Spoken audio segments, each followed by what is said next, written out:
Donc, la prédication porte sur Jean 21, versets 15 à 17. En fait, ça va plutôt être le verset 17, mais pour une question de mise en contexte.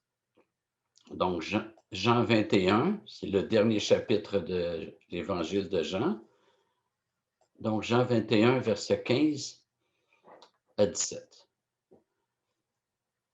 Après qu'ils eurent mangé, Jésus dit à Simon-Pierre, « Simon, fils de Jonas, m'aimes-tu plus que ne le font ceux-ci? » Il lui répondit, « Oui, Seigneur, tu sais que je t'aime. » Jésus lui dit, « Prends soin de mes agneaux. » Il lui dit une seconde fois, « Simon, fils de Jonas, m'aimes-tu? » Pierre lui répondit, « Oui, Seigneur, tu sais que je t'aime. » Jésus lui dit, « Sois le berger de mes brebis. » Il lui dit pour la troisième fois, « Simon, fils de Jonas, m'aimes-tu? » Pierre fut attristé de ce qu'il lui avait dit pour la troisième fois, « M'aimes-tu? » Et il lui répondit, « Seigneur, tu sais toutes choses, tu sais que je t'aime. » Jésus lui dit, « Prends soin de mes brebis. » Que le Seigneur bénisse sa parole et nous allons prier. Père éternel, on veut te rendre grâce pour le fait que tu te fasses connaître par ta parole. C'est la révélation qui est objective, mais aussi tu te révèles à nous de façon subjective, c'est-à-dire que par ton esprit, tu nous redonnes la vue, tu ouvres nos intelligences pour qu'on puisse recevoir ta parole. Et notre prière, Seigneur, c'est que tu la bénisses. C'est-à-dire que tu lui donnes de porter son fruit en nous. Des fruits de sanctification, des fruits de bonnes œuvres que tu as préparés d'avance. Alors, Seigneur, merci pour mes frères et sœurs qui prennent ce temps avec moi pour écouter ta parole. Donne-moi, Seigneur, de la prêcher humblement, pastoralement et droitement. Pour ta gloire, Seigneur. Amen.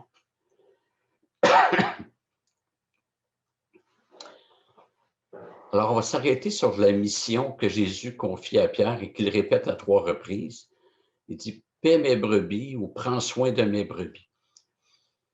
Alors, le verbe paître, c'est un mot de la même famille que pasteur. Autrement dit, sois le pasteur de mes brebis. Alors, le premier point que j'aimerais faire ressortir, c'est que les brebis appartiennent au Seigneur et non aux hommes. Jésus dit, prends soin de mes brebis et non pas de tes brebis.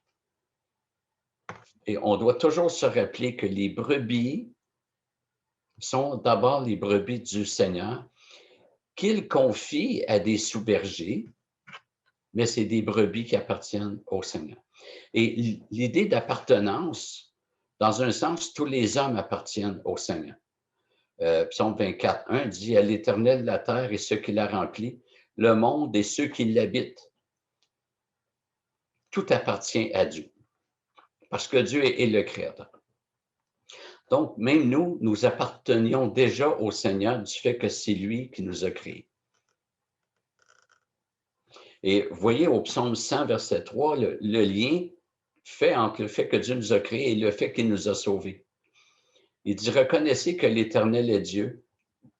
C'est lui qui nous a fait et nous sommes à lui, son peuple et le troupeau de son pâturage. Autrement dit, le Dieu qui nous recrée, c'est le Dieu qui nous a créés. Et l'appartenance des brebis du Seigneur, du fait qu'elles ont été créées par Dieu, n'est pas pareil à l'appartenance des réprouvés. L'appartenance des réprouvés fait que Dieu a tous les droits sur eux, il les condamne en toute légitimité. Il a le droit, parce que c'est sa création, puis les hommes lui appartiennent comme tout ce qui est créé. Mais en ce qui concerne les brebis, notre appartenance comporte des différences par rapport aux réprouvés. Dieu a aussi tous les droits sur nous, et il utilise ces droits pour nous sauver. C'est Dieu qui est maître de l'univers et il a tous les droits. Chacun de nous aurait pu naître il y a 4000 ans au Zimbabwe et jamais entendre l'Évangile puis pas être sauvé. On n'a pas choisi de naître dans un pays où l'Évangile est prêché. On n'a pas choisi de naître à une époque où Dieu se révèle en dehors de la nation juive. En fait, on n'a rien choisi. Mais Dieu est maître de l'univers et il place ses élus en situation pour qu'ils entendent la bonne nouvelle et soient sauvés. Et Dieu a créé ses élus avec ce projet bien arrêté de nous sauver par son Fils. Éphésiens 1 dit qu'on était élus avant la fondation du monde. Et Dieu a tout placé pour qu'on soit sauvés. Donc, on appartient à Dieu de par notre statut créationnel, mais ce statut-là n'est pas le seul à jouer. Nous appartenons au Seigneur en raison de la rédemption. La Bible parle du rachat. Nous avons été rachetés. Et l'idée de rachat, c'est qu'un esclave appartenait à un maître et quelqu'un d'autre voulait acheter l'esclave, il payait le maître, il était racheté, acheté à nouveau, et cette fois, il appartenait à son nouveau maître. C'est exactement ce qu'on a vécu, si on est chrétien. Alors, nous sommes les brebis du Seigneur et il est notre berger. Et la plus grande bénédiction que nous recevons en titre de brebis du Seigneur, on la voit dans Jean 10, verset 11. Je suis le bon berger, c'est Jésus qui parle. Le bon berger donne sa vie pour ses brebis. Remarquez qu'il donne sa vie pour ses brebis. Et on n'est pas les brebis d'un berger sans camp, sans courage, irresponsable, qui se protège dès qu'un loup arrive. Nous sommes les brebis d'un berger qui a donné sa vie pour nous sauver. Et aux anciens d'Éphèse, Paul dit en Acte 20, verset 28, « Prenez donc garde à vous-même et à tout le troupeau au sein duquel le Saint-Esprit vous a établi évêque pour faire paître l'Église de Dieu qu'il s'est acquise par son propre sang. » Si Paul ajoute l'Église de Dieu qu'il s'est acquise par son propre sang, c'est pour rappeler aux anciens que ce troupeau est tellement cher au Seigneur. Le prix est inestimable, évidemment. Et comment pourrions-nous négliger, prendre à la légère les soins requis à ceux que le Seigneur s'est acquis par son propre sang? Et on doit réfléchir à cette vérité. Si nous sommes sauvés, c'est parce qu'un innocent, Jésus-Christ, le seul juste, a donné sa vie. Et c'est comme si le Seigneur avait dit à Pierre, « Prends soin de mes brebis parce que j'ai donné ma vie pour elles. » Et quand je donne des cours de préparation au mariage, je dis toujours à l'homme, le mariage, c'est Dieu qui prend une de ses brebis qui lui est tendrement chère, pour laquelle il a donné sa vie, et il te la confie. Il la confie au mari. Puis le Seigneur dit, tu vas en prendre soin. Et moi, j'ai souvent dit aux hommes, vous devez être Dieu pour votre femme. C'est-à-dire, Dieu nous protège, protège ta femme. Dieu nous nourrit, nourrit ta femme. Dieu nous dirige, dirige ta femme. Dieu nous chérit, chérit ta femme. Ce que Dieu fait à ses brebis, fais-le à ta femme. Et vois au bien de son âme comme je vois au bien de son âme. Et c'est la même chose ici. Pour prodiguer ses tendres soins à ses brebis, le Seigneur désigne des bergers qui sont en fait des sous-bergers.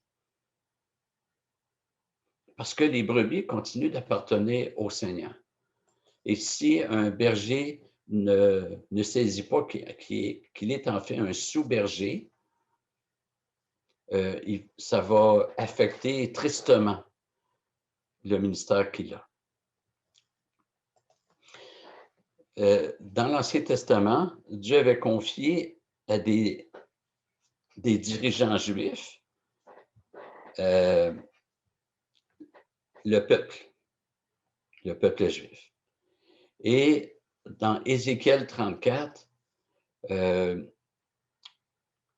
Dieu fait des reproches à ses bergers. Et je vais lire quelques versets ici et là dans Ézéchiel 34. D'abord, les versets 2 à 4. Fils d'homme, prophétise contre les bergers d'Israël. Prophétise et dis-leur aux bergers, ainsi parle le Seigneur l'Éternel. Malheur aux bergers d'Israël qui se repaissent eux-mêmes. Ça vient du verbe paître, repaître. Autrement dit, au lieu de paître les brebis, ils se repaissent eux-mêmes. Ils pensent à eux. Les bergers ne devraient-ils pas faire paître les brebis? Vous mangez la graisse, vous êtes vêtus avec la laine. Vous avez sacrifié les belles grasses, vous ne faites pas paître les brebis. Vous n'avez pas fortifié celles qui étaient faibles, soigné celles qui étaient malades, pensé celles qui étaient blessées. Vous n'avez pas ramené celles qui s'égaraient, cherché celles qui étaient perdues, mais vous les avez dominées avec force et avec rigueur. Et au verset 10 à 13, ainsi parle le Seigneur l'Éternel. Me voici contre les bergers. Je réclamerai mes brebis de leurs mains. Je ne les laisserai plus faire paître mes brebis pour que les bergers ne se repêchent plus eux-mêmes. J'arracherai mes brebis de leur bouche et elles ne seront plus une proie pour eux. Car ainsi parle le Seigneur, l'Éternel. C'est moi-même qui prendrai soin de mes brebis. C'est un verset clé, ça. C'est moi-même qui prendrai soin de mes brebis et j'en ferai la revue.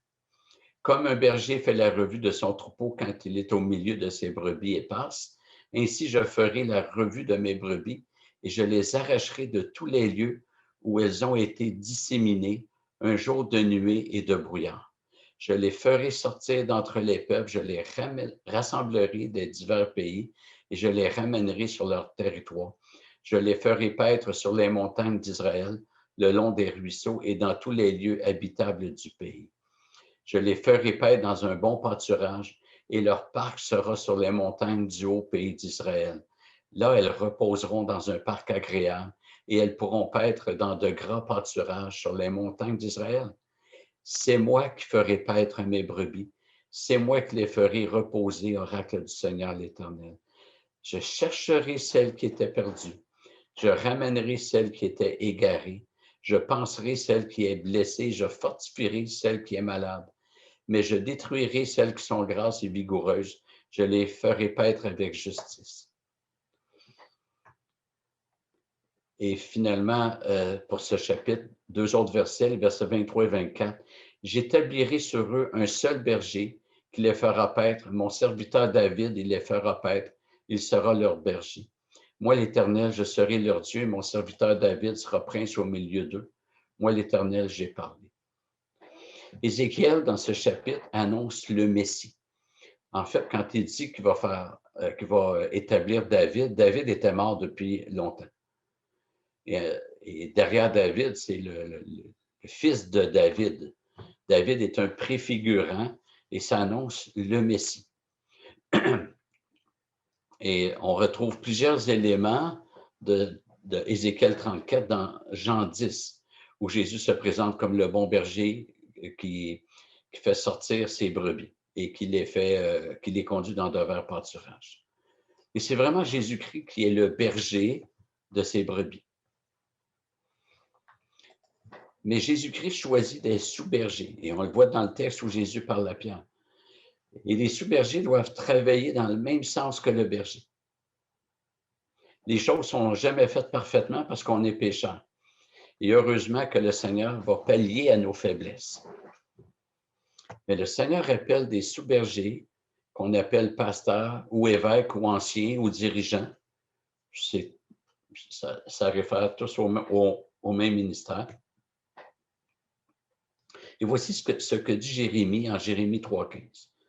Je vous donnerai des bergers selon mon cœur, et ils vous feront paître avec intelligence et avec discernement.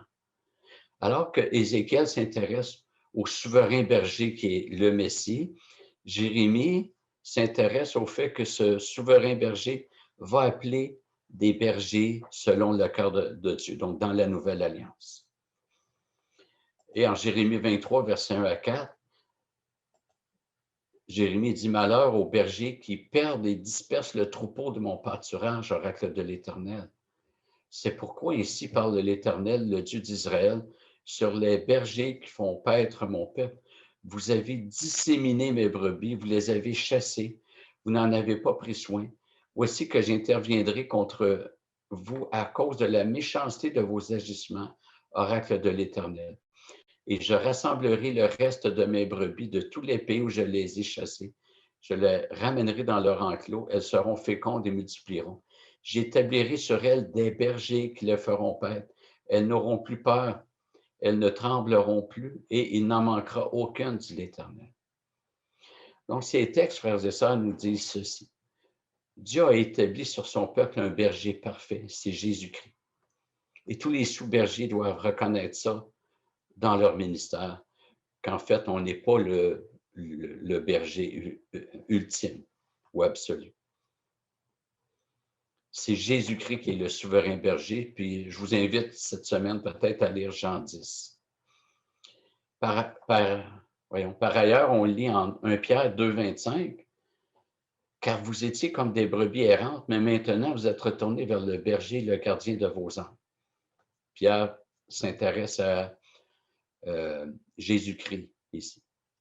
Même si Pierre avait reçu la mission de paître les brebis, Pierre reconnaît que, en fait, il était sous-berger. Puis un sous-berger doit constamment ramener les brebis à suivre le souverain berger et non pas à suivre eux personnellement. Et ce souverain berger appelle des bergers, des sous-bergers à prendre soin de son troupeau. Et un propriétaire d'hôtel peut très bien inviter un ami et lui dire qu'il va veiller sur lui. Et quand l'ami arrive à l'hôtel, c'est le personnel qui s'en occupe parce que le propriétaire a dit à son personnel de bien l'accueillir. Ça n'ôte pas le fait que le propriétaire s'occupe bien de son ami. Il mobilise son personnel. Donc, ce n'est pas parce que le Seigneur appelle des sous-bergers que ce n'est plus le Seigneur qui veille sur son troupeau. Maintenant, la question se pose à savoir ce que signifie des bergers selon le cœur de Dieu. Quel berger va dire, moi, j'ai vraiment un cœur selon Dieu? En tout cas, moi, je ne suis pas capable de dire ça. Mais en fait, comment savoir si un berger a le cœur selon Dieu? Bien, je pense que c'est relativement simple. C'est à partir des critères bibliques pour être ancien qu'on peut voir cela. Un berger selon le cœur de Dieu n'est pas un homme sans péché. David a été appelé un berger selon le cœur de Dieu et David a péché et très gravement, en particulier dans l'affaire de Bathsheba.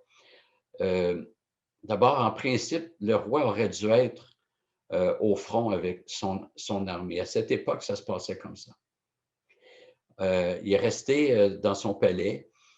Il a utilisé l'autorité que Dieu lui avait donnée pour aller chercher Bathsheba. Ce qu'il demande à un de ses serviteurs d'aller chercher Bathsheba.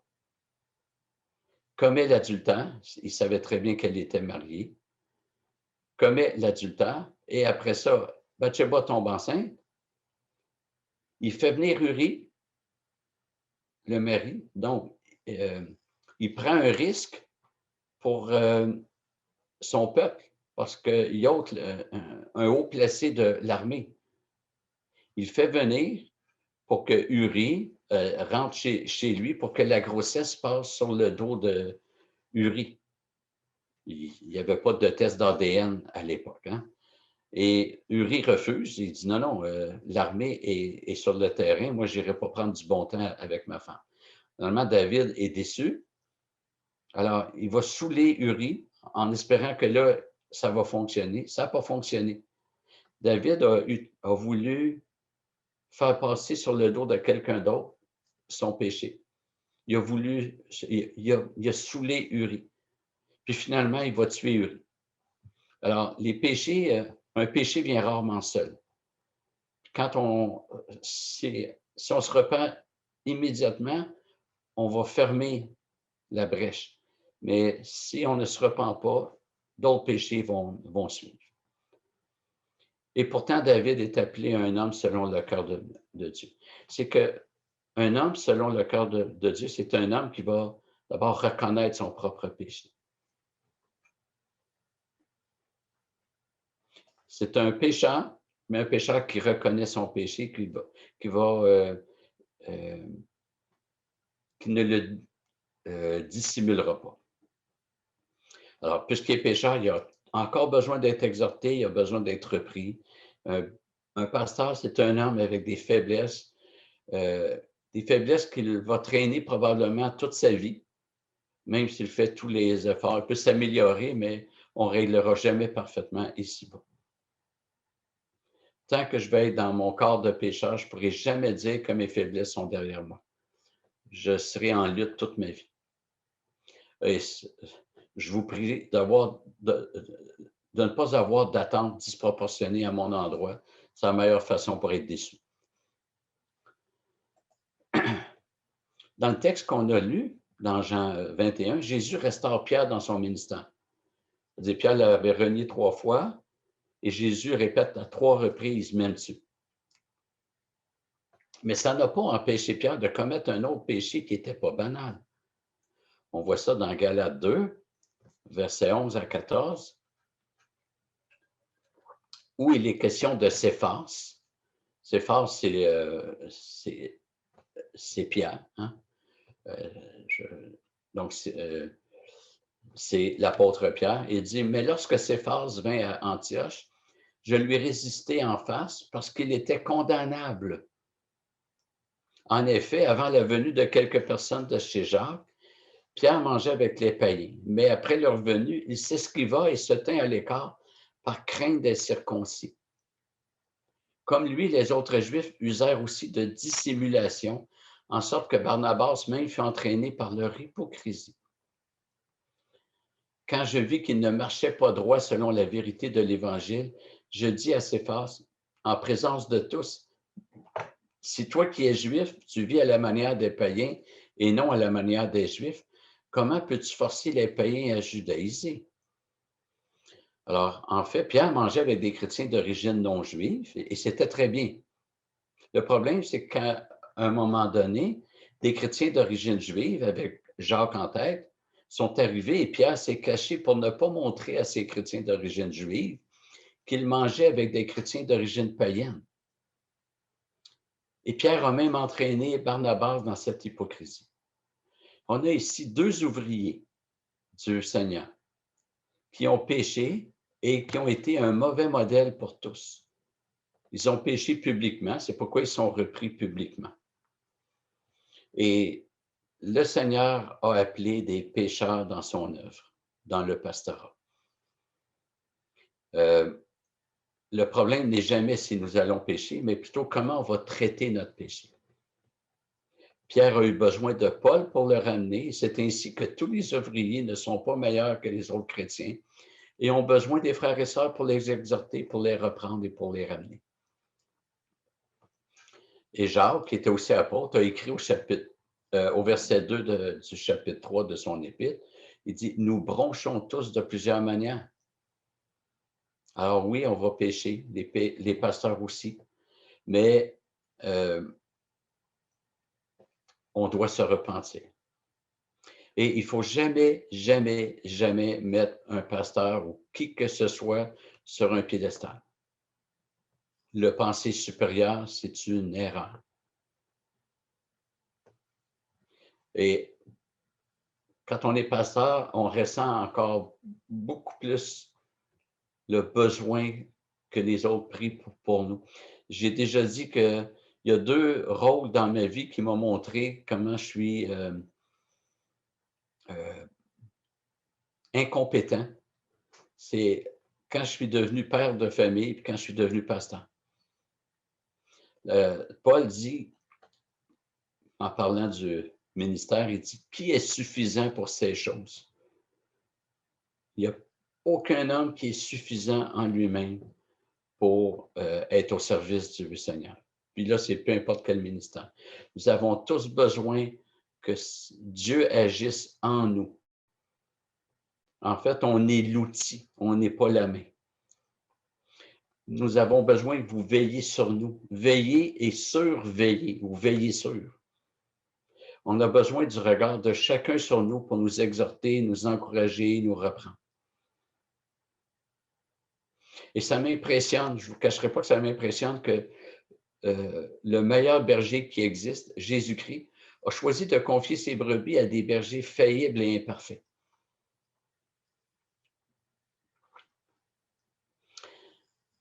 Donc, un sous-berger n'est pas quelqu'un de parfait, c'est un pécheur.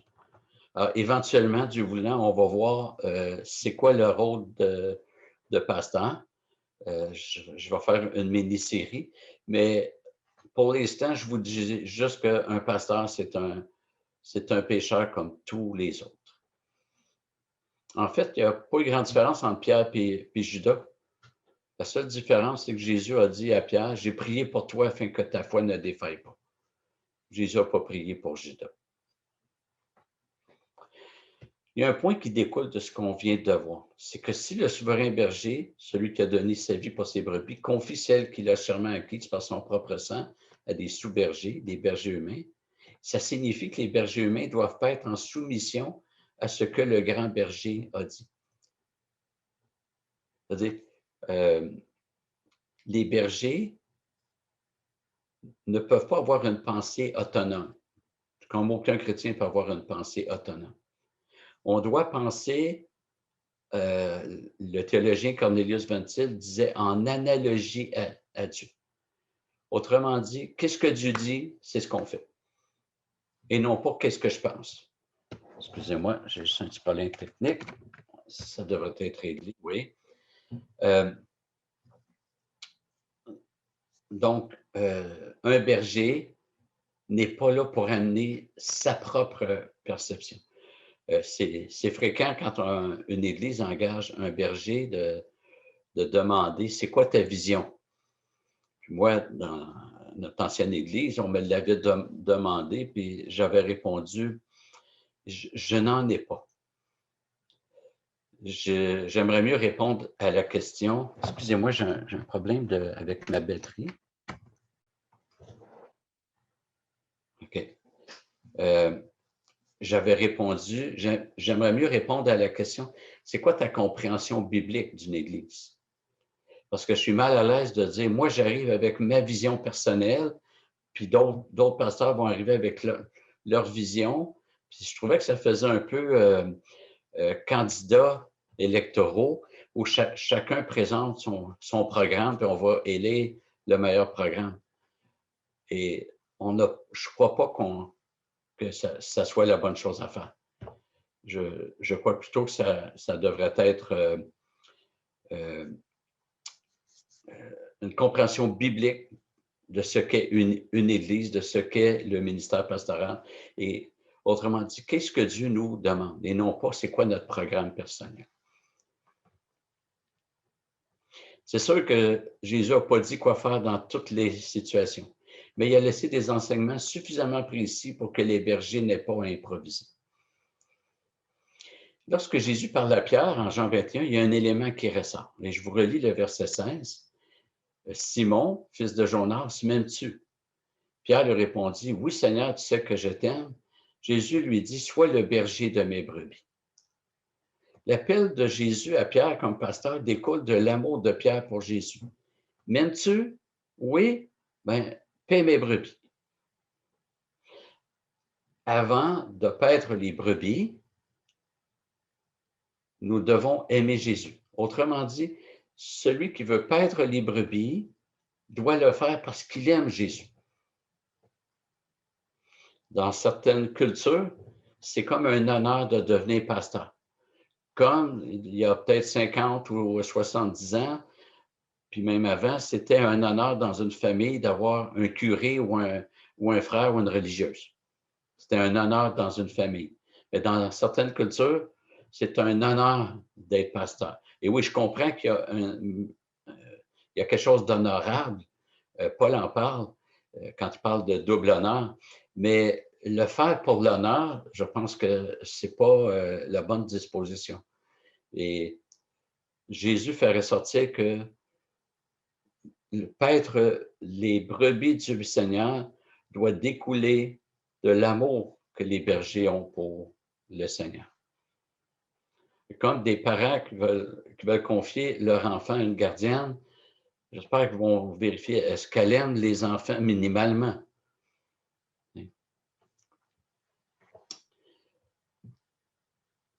Et notre amour fraternel ne vient pas de nos affinités humaines, mais de notre amour pour le Seigneur. Nous aimons le Seigneur, bien nous avons l'affinité principale. Je vous ai dit il y a 2-3 semaines que ce qui nous unit ne doit pas être une déception sur une autre Église. Ce n'est pas ce qui nous unit. Ce qui nous unit, c'est notre amour pour Dieu, notre amour pour sa parole, notre désir de vivre la vie chrétienne ensemble. On peut aussi, avec ce verset, faire une autre équation. Si on aime réellement Jésus, on va aimer les frères et sœurs. Je ne sais pas si vous avez déjà remarqué que quand on a une grande affection pour un couple, on va aimer leurs enfants. C'est comme, ça vient avec. Moi, je ne verrais pas une personne dire, « Ah, Lorraine, Daniel, ah, je vous aime tellement, mais vos enfants, je ne suis pas capable. » Ça ne passerait pas trop. Donc, si vraiment on aime Jésus, on va aimer ceux que Jésus aime, ceux qu'il a sauvés. L'apôtre Jean dit la même chose, mais autrement. Il dit, celui qui n'aime pas son frère qu'il voit ne peut pas dire qu'il aime Dieu qu'il ne voit pas. Et si on pousse un peu plus loin, ce que Jésus dit, c'est que aimer Jésus, c'est s'engager à son service. Pas tous dans un ministère pastoral, évidemment, mais on est tous appelés à s'aimer, à prendre soin les uns des autres, à veiller les uns pour les autres. Comment servir Dieu? Eh bien, on sert ses brebis.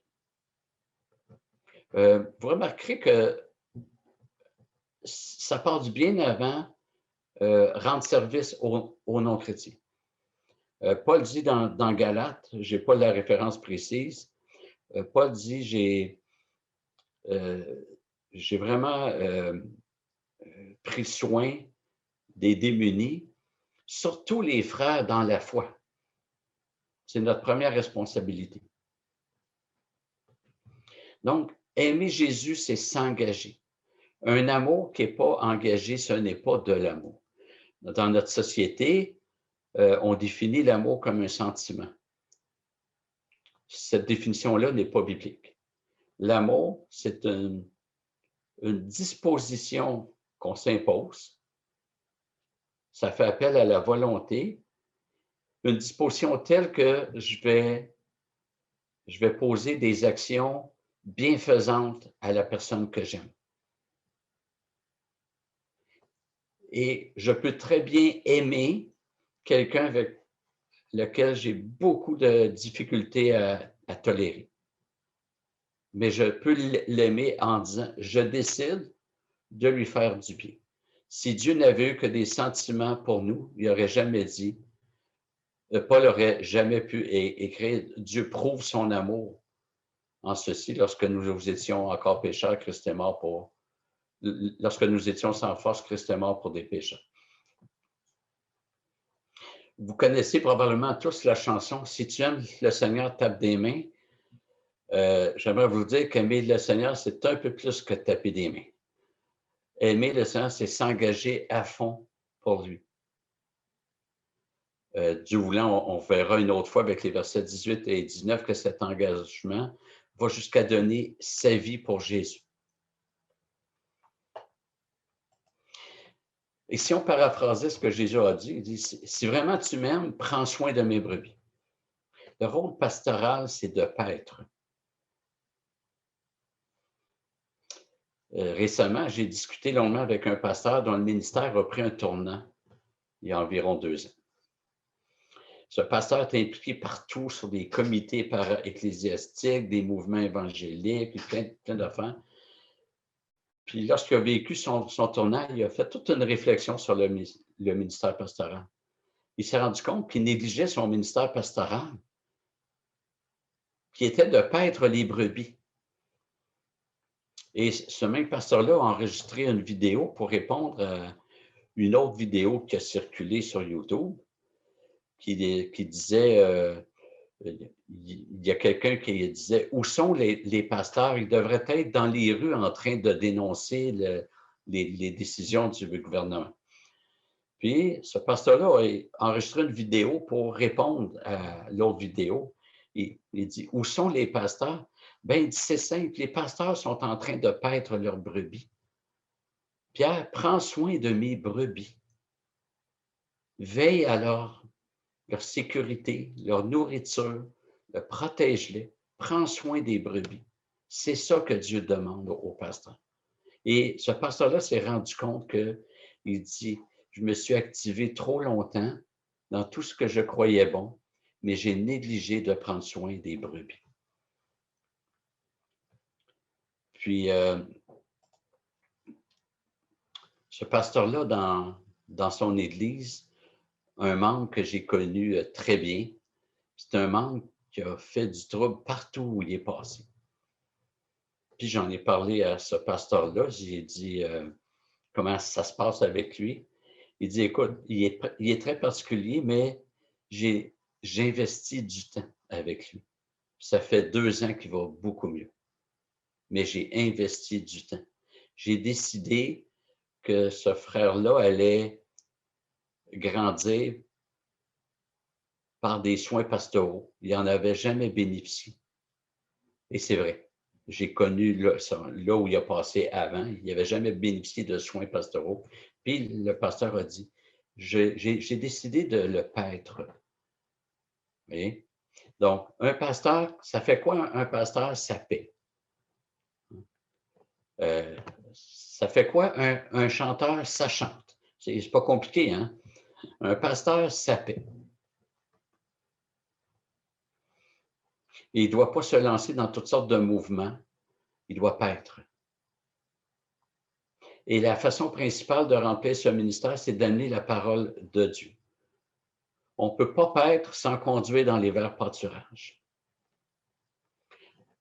La parole nourrit le croyant, elle le dirige, elle le console. La parole de Dieu, c'est le bâton, la houlette du berger. J'ai dit récemment à certaines personnes, le bâton du berger, ce n'est pas la boîte à suggestions en arrière. On n'est pas chez Saint-Hubert. Le bâton du berger, c'est la parole de Dieu. Tout autre instrument que les mains du berger ne fera pas l'œuvre de Dieu. Le pasteur doit enseigner la parole du haut de la chair. Il doit enseigner la parole dans le counseling. Il doit amener la parole de Dieu chez les couples qui se préparent au mariage. Dans tout ce que le pasteur fait, il doit amener la parole. Dans l'ancien temps, les médecins de famille allaient chez les familles pour soigner les malades, les médecins à domicile. Et il y avait toujours dans sa trousse de médecin, il y avait plusieurs instruments comme des seringues, un stéthoscope, un thermomètre, puis des bandages, puis peu importe. Il y avait une panoplie dans sa trousse.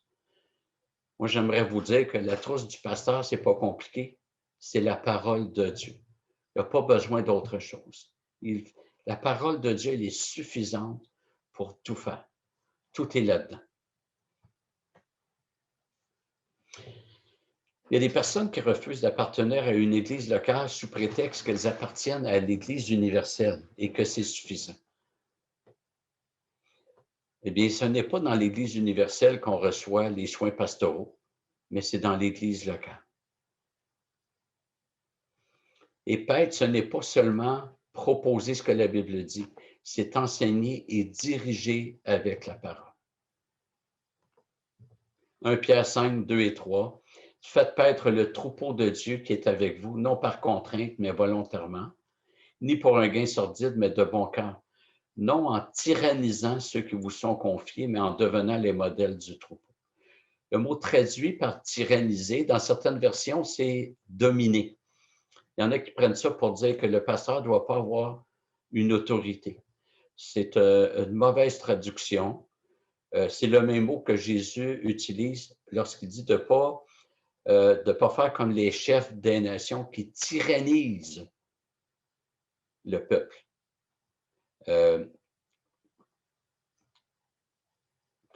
À cette époque-là, les gouvernements avaient des droits très forts sur les citoyens. Ils pouvaient les emprisonner, mettre à mort, comme ça, sans, peu importe comment. Il y avait le culte de l'empereur où celui-ci se présentait comme seigneur d'essence divine. Il croyait qu'il était d'essence divine. Et quel genre de direction le Seigneur demande au pasteur? Bien, Paul dit à Timothée, 1 Timothée 3, versets 4 et 5, que l'évêque dirige bien sa maison et qu'il tienne ses enfants dans la soumission avec une parfaite dignité. Si quelqu'un ne sait pas diriger sa propre maison, comment prendra-t-il soin de l'Église de Dieu? Alors, le mot évêque signifie surveillant et désigne les anciens, les pasteurs, et c'est la même fonction. Et on découvre avec ces versets que le rôle du pasteur sur l'Église se compare au rôle du père sur sa famille. Il faut qu'il dirige bien sa famille pour bien prendre soin de l'Église. Le père n'a pas à établir une démocratie dans la famille. Il n'est pas là juste pour suggérer en laissant les enfants décider. Le père doit diriger sa famille, veiller sur elle, apporter la nourriture, la protéger. Il doit le faire patiemment, avec douceur, en ce qu'on appelle un bon père de famille. Il doit rechercher l'intérêt de sa famille avant le sien. Il doit s'investir pleinement. Il doit aimer sa famille et ça doit être son amour qui détermine toutes ses actions. Et le pasteur, c'est comparable. Les pasteurs doivent diriger sans tyranniser, c'est-à-dire sans écraser ceux et celles qui leur sont confiés. Il y a un point que je remarque, c'est le décalage entre ce qu'on enseigne de la Bible et ce qu'on applique. Et je ne pense pas qu'il y ait un chrétien qui applique parfaitement tout ce qu'il sait de la Bible. Il y a des choses qu'on sait qu'on ne fait pas. Et je pense qu'il y a toujours l'idéal biblique qu'on connaît assez bien et nos vies qui n'ont pas atteint l'idéal biblique. Est-ce qu'on consulte Dieu? On sait qu'on doit consulter Dieu dans tout ce qu'on fait. Est-ce qu'on le fait à chaque fois? Moi, ma réponse, c'est non. Je ne le fais pas toujours. Je n'ai pas toujours le réflexe de me confier en Dieu. Et on grandit tous là-dedans. Et nombre d'églises, alors que l'autorité des Écritures figure dans leur confession de foi, ne prennent plus les Écritures comme base d'autorité. Ils vont l'enseigner, ils vont la prêcher. Quand vient le temps de prendre des décisions, on ne tient plus compte de ce que la Bible dit. Martin Lloyd-Jones, qui est un auteur très, très considéré, il est décédé, il était au Pays de Galles. Il dit, je n'hésiterai pas à mettre en première position pour le déclin la perte de la croyance dans l'autorité des Écritures et une diminution de la croyance dans la vérité. Il cible ça comme premier problème de l'Église évangélique. Je mets cela en première position parce que je suis sûr que c'est le facteur principal. Si vous n'avez pas l'autorité, vous ne pouvez pas parler correctement, vous ne pouvez pas prêcher. Alors que les hommes croyaient aux Écritures comme à la parole de Dieu qui fait autorité et parlaient sur la base de cette autorité, vous aviez une grande prédication. Mais une fois que cela s'est produit, que les hommes ont commencé à spéculer, à théoriser, à émettre des hypothèses, etc., l'éloquence et la grandeur de la parole ont inévitablement décliné et ont commencé à s'affaiblir. On ne peut pas vraiment traiter les spéculations et les conjectures de la même manière que la prédication avait traité auparavant les grands thèmes des Écritures. Mais lorsque la croyance dans les grandes doctrines de la Bible a commencé à s'éteindre et que les sermons ont été remplacés par des discours et des homélies éthiques, c'est-à-dire faites ci, faites pas ça, et par des discours d'élévation morale et sociopolitique Il n'est pas surprenant que la prédication ait décliné. Je pense que c'est la première et la plus grande cause de ce déclin. C'est un homme de très grande expérience, Martin Lloyd-Jones. Je vois que le temps avance, mais merci de votre patience. Je veux vous parler aussi des brebis, parce que quand Jésus dit à Pierre, paie mes brebis, ça parle aux brebis aussi. La parole de Dieu, c'est la seule chose dont les brebis ont besoin. Et je m'inclus comme brebis, parce que même les sous-bergers sont des brebis du Seigneur. Nous avons les mêmes besoins. Vous avez besoin d'être enseigné, je vous enseigne, mais j'ai besoin d'être enseigné aussi. Je lis constamment, je consulte, je trouve des enseignements pour pouvoir les communiquer par la suite. Et en tant que brebis du Seigneur, nous sommes en droit de nous attendre à ce que nos bergers nous dirigent, nous nourrissent, nous corrigent avec la parole de Dieu et rien d'autre. Notre loyauté doit être d'abord à Dieu et non pas à une organisation. Et j'ajouterais même pas à une église locale. Notre loyauté doit être envers Dieu. Quand Hébreux 10, 25 dit n'abandonnez pas votre assemblée, en fait, la traduction, c'est ne cessez pas de vous assembler. Il ne dit pas de rester à tout prix dans une église. Les brebis ont le droit de s'attendre à être minimalement dirigées, nourries et corrigées par la parole de Dieu et que les bergers fassent ça. Les anciens doivent être convaincus que la nourriture, la seule nourriture qui convient aux brebis, c'est la parole de Dieu. Je ne sais pas si vous êtes au courant de l'origine de la maladie de la vache folle. Une vache a été créée par Dieu pour se nourrir de végétaux. Mais il y a des agriculteurs qui ont remplacé la nourriture naturelle par une nourriture comportant des farines de carcasses et d'abats d'animaux atteints d'encéphalopathie spongiforme. Une vache n'est pas créée pour manger autre chose que des végétaux et on lui a donné de la nourriture comportant des farines faites à partir de carcasses et d'abats d'animaux infectés par surcroît. Et les vaches avaient toutes sortes de comportements qui s'apparentaient à la folie. C'est pour ça qu'on a appelé ça la maladie de la vache folle. Les chrétiens ont été recréés pour se nourrir de la parole de Dieu. Et toute autre nourriture mène à la folie, à l'égarement. On n'est pas créé pour se nourrir d'autre chose que de la parole de Dieu. Et ces versets nous enseignent que notre amour pour Dieu doit se manifester par un engagement envers les brebis du Seigneur et leur donner la nourriture que Dieu a prévue pour les brebis.